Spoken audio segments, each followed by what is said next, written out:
Naitwa Diwani. Jina langu naitwa nani?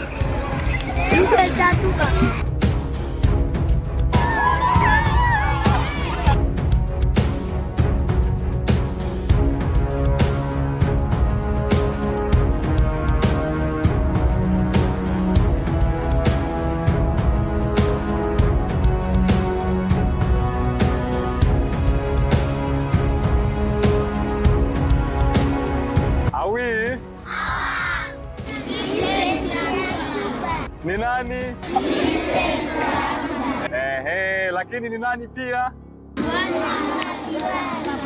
Diwani wa kata ya Nyakafulu. Nimekuja kuwaona na kuja kuwasapoti kwa kile kidogo ambacho tutakachoweza kuwapeni nyinyi, lakini ninawaomba sana, ninapoweza kugawa hizi daftari kwa walengwa wote, ninawaombeni sana wadogo zangu, tukazidi kuendelea kuwa wasafi, tukaendelea kuzitumia hizi daftari vizuri na tukaendelee kwenda kujitahidi katika masomo yetu yote.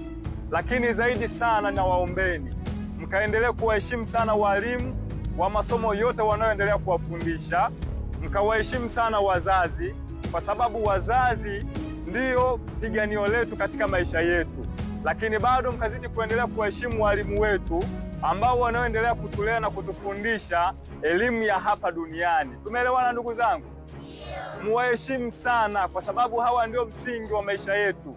Ninajua walimu wenu wanawapenda, sawa? Hakuna tatizo lolote, na leo nimekuja hapa kwa ajili ya kuja kuwagawieni daftari pamoja na kalamu, na sitaishia leo, nitaendelea kuja kila baada ya muda. Nitakuwa natoa taarifa kwa walimu, alafu nawafikieni. Sawa? Tumeelewana hapo vipi? Hapo vipi?